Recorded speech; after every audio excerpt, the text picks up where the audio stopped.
The H. Councill Trentholm Memorial Award is presented in conjunction with the Association for the Study of African American Life and History.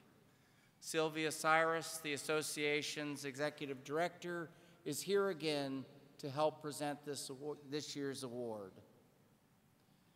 The H. Councill Trentholm Memorial Award is presented to a nominee who works beyond the call of duty to help improve understanding among racial and ethnic groups.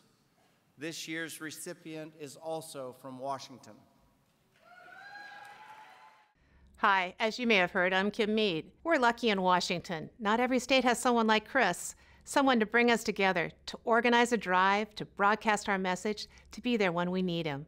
We're lucky to have him, Mr. Chris H. Bennett.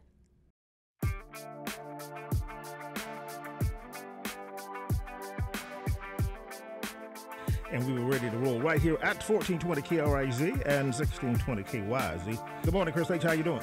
Boy, a lot of traffic out there this morning, Monday morning. For almost 50 years, Chris H. Bennett has been the voice of the African American community in Seattle.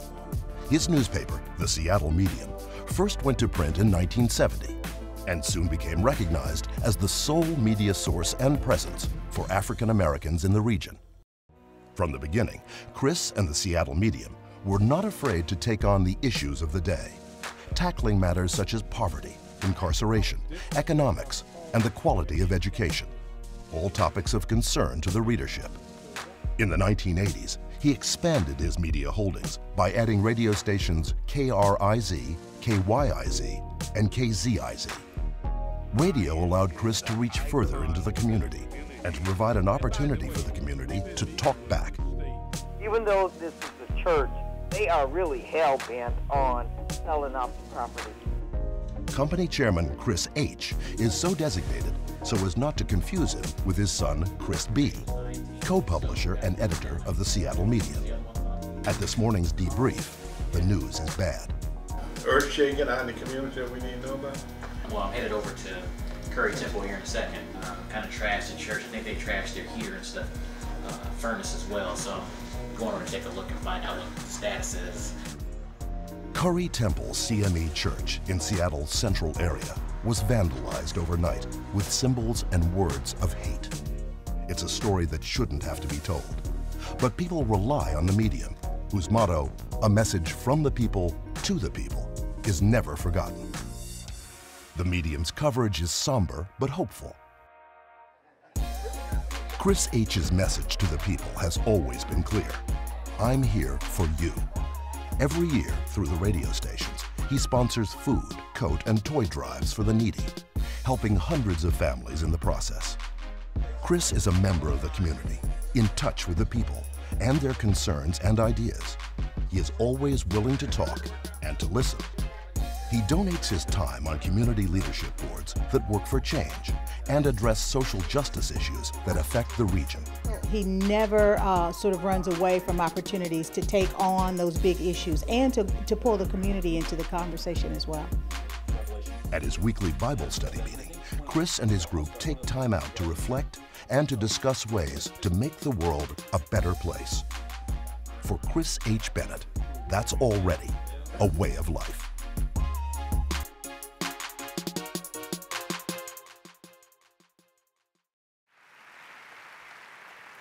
Ladies and gentlemen, please welcome Mr. Christopher H. Bennett.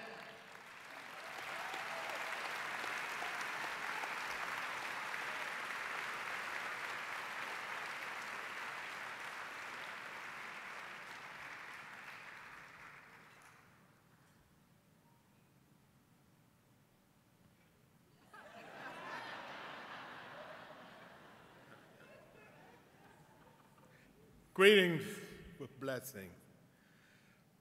It is my great honor that I accept this award. I am humbled because you have been so gracious to acknowledge and honor a work of my heart, which is my high calling by God. It is the kind words that one does without expectation of thanks or accolations. I'm honored that Mrs. Fisher and the National Education Association saw and appreciate the work so much that you nominated me for this prestigious award. Thank you, Sister Fisher. Thank you, nominating committee. And thank you, the National Education Association. I'm deeply humbled and I feel greatly honored. I want to thank and acknowledge my wife, Gloria, and the family for their help and support throughout the year. We work side by side, day in, day out, making the work we do possible. While our primary focus is communication, where we proudly use our newspaper and radio station to give the voice to an otherwise voiceless community. However, I'm most proud of our fourth quarter of giving. And to those in need, where we do drives to clothe and feed the homeless and the less fortunate, and toy drive that have blessed thousands of children over the decade. We are indeed greatly blessed when we see the smiles on children's faces at Christmas time. I thank God He has blessed us and allowed us to give back and bless others. Thank you, thank you, thank you.